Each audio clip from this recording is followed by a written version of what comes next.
Yes, sir.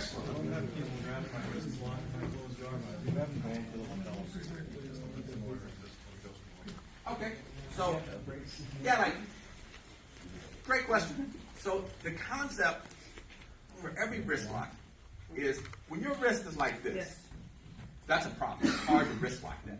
So I need to create a bend. On the previous one, I created the bend back here. On this next one, we're going to create the bend there. So let's say, like, you grab my lapel, and it's like, and like, you know, he's U.S. Navy mastered arm. He's got man grip. You know, like, so I don't like trying to grab and do this break. When I'm stronger than the guy, then that works for me okay. But like, in this case, I'm not confident that I can just break this grip, so I won't. Instead, I'll just reach and grab him. It's right about here. I can grab the tricep. And then, see how his hand is straight? You don't Mike Tyson it. But I'm going to take my knuckles, and I'm just going to go here. And I'm going to wrist lock it. Like, I had a friend, like, he would do that in tournaments, and they would get judo grips, you know, his opponent, and he would finish it right there. And they would drop like a sniper shot. Like, he wasn't doing it pleasantly. He was just getting it. So, when his grip is there, I don't try to break it. It's like, I just grab him back, and then, like I said, you don't have to Mike Tyson it.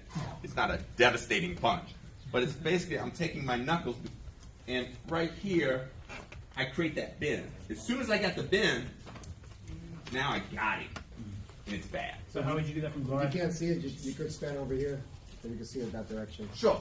Yeah, feel free to move around and get the best view possible. So, in guard, it's the same thing. So, if he's got a grip, whether it's here, like in this case, see how his wrist is already bent.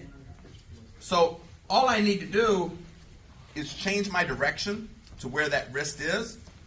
So instead of, if I just pull here, I won't quite have the wrist lock. But here, now I will.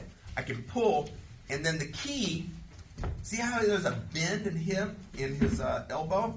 When I reverse crunch, his weight will come right into that wrist.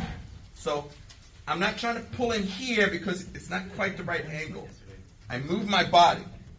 Now, when I pull here, I will have the right angle. If he grabs to where like his wrist is not bent, same concept. I bend it for him and get him. So what you're doing here is I just got to create a bend in the wrist. Either way, whether I bend this way or bend this way, then it's such a weak muscle. So even, say, somebody as small as Nisi, if she can create a bend in Trey's wrist, her body, she can overpower that wrist. He's not going to be strong enough to just like thrust her whole body back. But, you know, like if she's just trying to break his grip, rip it out, like good luck. You know, Trey's got like, he's got big, strong hands. Like you're not just going to grab, you know, reach and grab. Not to say that technique will never work, but that's much harder. So I would rather make him pay for that grip. So all I need to do is create that bend. And I can do that with my knuckles. And like I said, don't, you know, we're not, well, some of y'all may have never heard of Mike Tyson. I don't know who the modern hard-hitting boxers are now. But Francis and Gunham. I'm punching and just creating that bend. And as soon as I get the bend, I can reverse crunch to bring him into me. And I just grab the triceps and bring him into me. And it's a nice, easy wrist lock. So if their wrist is already bent, because a lot of times when people try to pass my guard, they put their hand in my sternum and the wrist is already bent. So like if we switch places and, you know, like his hand is already in the sternum and he's there. And that's good fundamental jiu-jitsu on his part because, what do you call it, his hand in the sternum makes it hard for me to come up.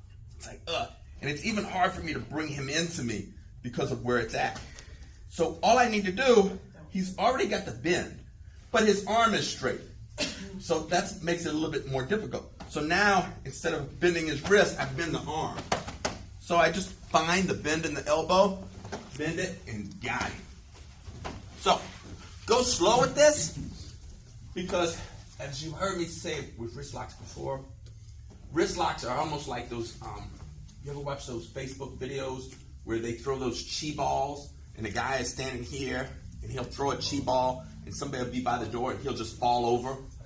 You know, like Wristlocks is sort of like that. They're like, man, I'm not feeling anything. I think this might be some ancient chi ball throwing crap that don't work.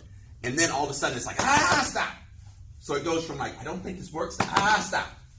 So it goes slow, because if you just thrust into it, it freaking hurts. You're like, there's no getting around it.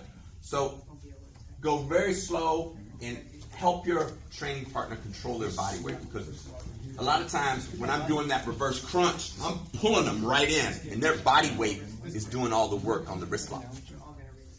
All right, let's team up and let's wrist lock each other.